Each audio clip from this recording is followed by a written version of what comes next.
So Doom Patrollers, if Crazy Jane and Cliff Steele / Robot Man are your favorite characters in the Doom Patrol, like kind of which are mine and quite a lot of other people's from what I understand, this episode will be right up your street. So let's break this down because it was just a fantastic, fantastic episode.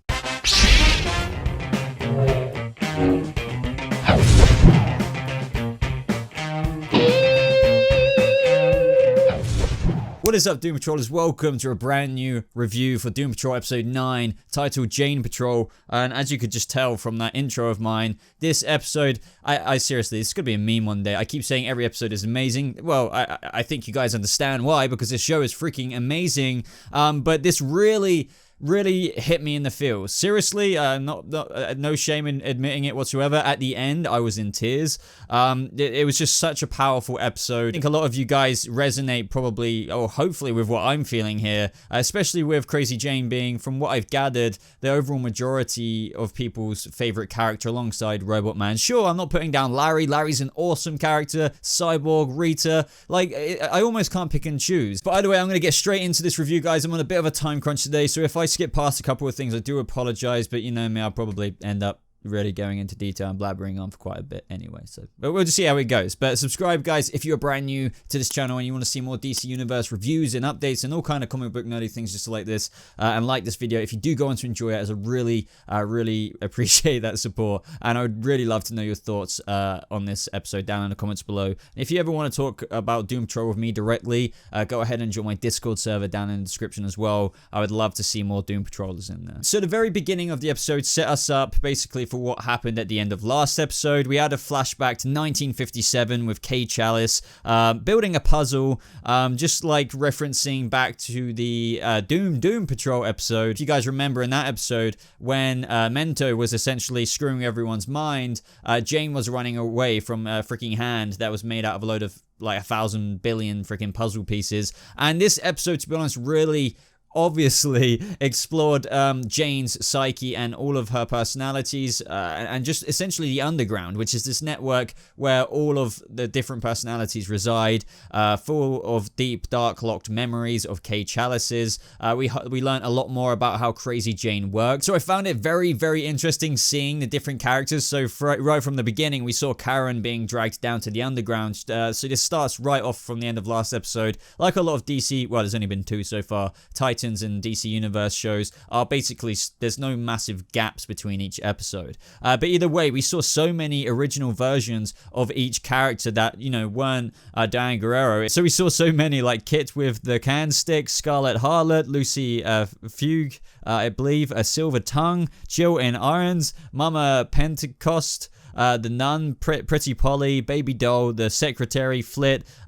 We saw some even more later. So it was really awesome seeing that. We even got an explanation as well, because I wrote down in my notes, why do some look like Jane, or should I say Kay Chalice, but some others don't at the same time? And there is kind of no explanation for that.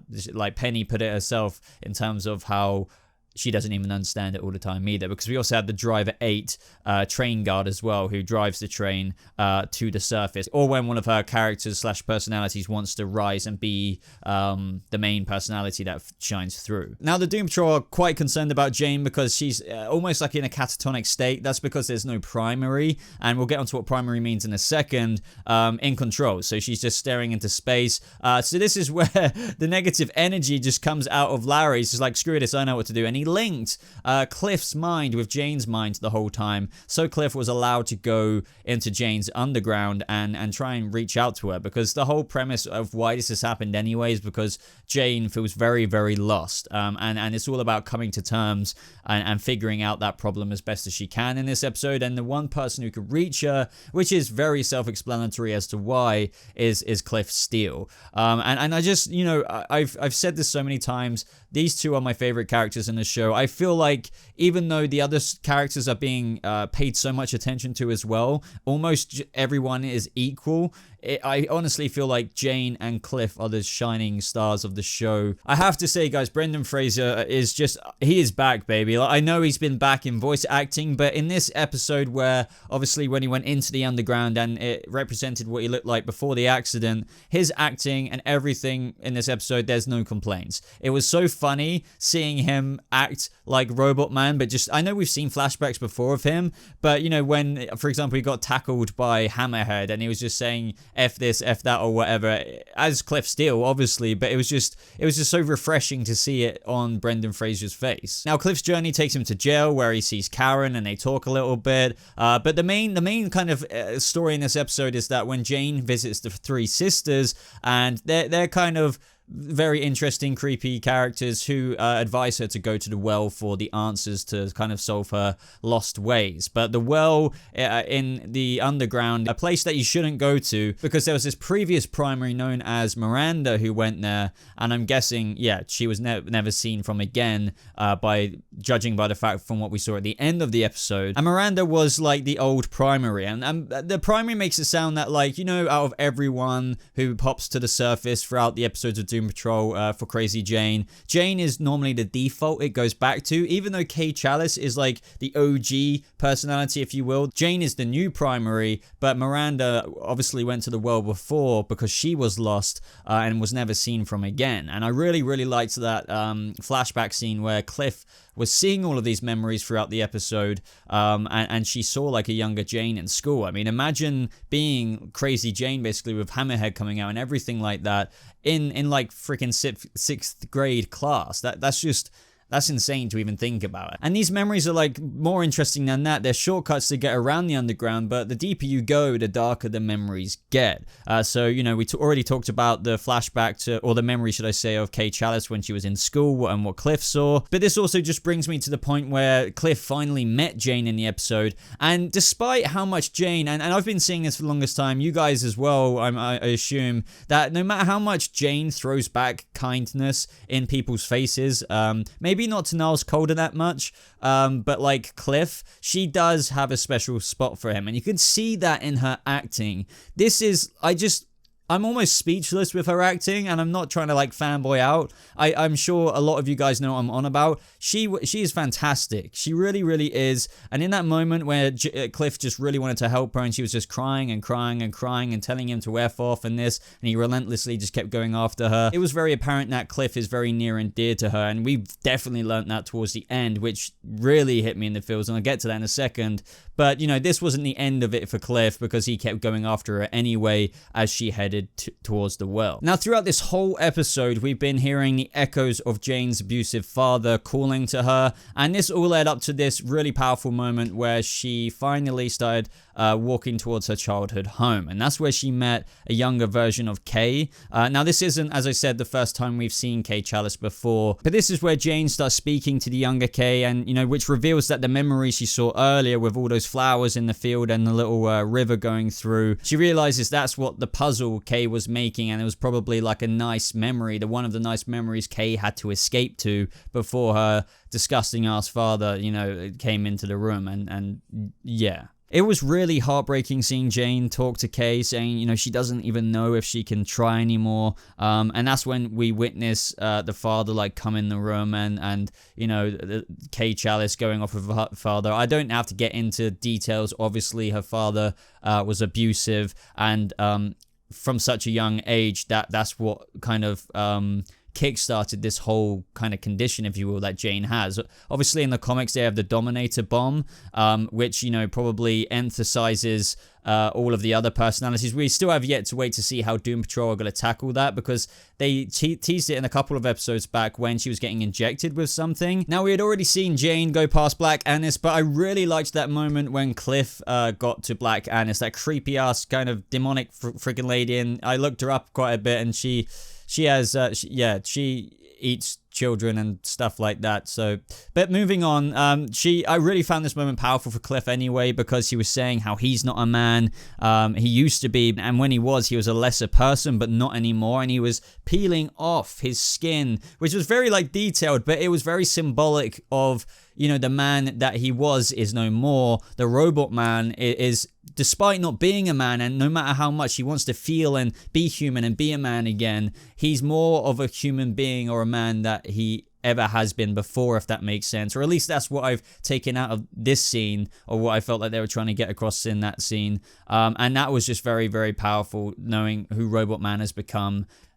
And it had to make him become a robot man to do that. But guys, this leads us to the end of the episode where Cliff catches up to Jane and she's at the edge of the well. And this scene, I almost have no words. Quite literally, she keeps repeating the words, nowhere to turn, no one tells. And these are probably words that her father ingrained in her head from when she was younger. Like, you know, or that's how she felt, like nowhere to turn and no one tells. Like, you can't say a word, basically. And I think you know what I'm getting at when I say that. And, you know, this is when the manifestation of Kay's father comes out. And even though I had so many emotions in this scene, I honestly had tears running down my face at the next part. But you know, when the father came out of the well, Cliff was trying to freaking snap her out of it, and the father was just like, no, and then he just quickly said, F you. And it's just such Doom Patrol humor and, well, Robot Man humor in such a serious, dramatic moment. I just love how this show has the ability to do this to the viewer. It's just phenomenal. It really is. But the moment that really epiphanized everything in this episode for me is where we had Robot Man getting sucked up by the father, sacrificing himself, just saying, Jane, get out of here. But this causes Jane to finally snap out of it and finally confront this memory of her father, or Kay's, you know, the memory of Kay's father. And this was so powerful because it was so nice hearing her say, you know, I will not yet let you destroy him, not him. You know, she really cares about Robot Man, and she would not let that happen no matter what. I am not afraid of you. She just couldn't let the well, or, you know, her father destroy the one last thing that she cares about. I mean, apart from Niles, it was just so powerful. Her acting here, just screaming in defiance of that disgusted, perverted freaking bloke. I think I keep repeating myself at this point. It was just one of the best scenes in this show, I think. It was such a powerful moment for a character. And the moments after that in the episode where, you know, it like kind of vanquishes the father or whatever, and they're just going back to the surface through the underground, and they're not saying a word, because it's almost awkward that she's exposed to her feelings of how she really does care about him. And Cliff's just not going to rub it in. It just really matters to him. And that was basically the end of the episode, guys. Well, no, how could I forget that last scene when she goes into her room at Doom Manor? They let the hint kind of drop. At least this is what I took from the scene, that we hear her father say what he said throughout the whole episode. And I think that's meant to just signify the fact that, oh, she's not all better now, because then technically she would still not be Crazy Jane or whatever, or just be okay from here on out. I think it's just meant to mean that she's still got to have issues from here on out, but at least she's taken one massive stride into coming to terms with such a suppressed dark memory. And plus, there may be more to it than what we don't know, but that's just another story to pick up in another time, because this episode gave us so much to do with Jane and Kay Chalice already.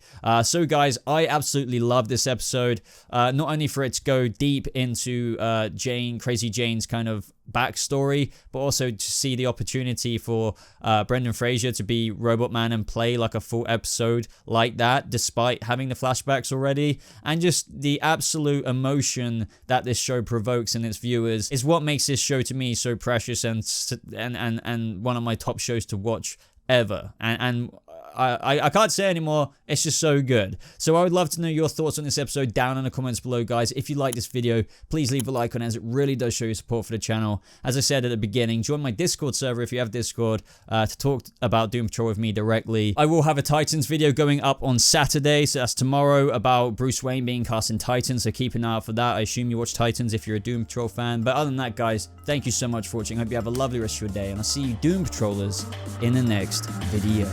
Goodbye.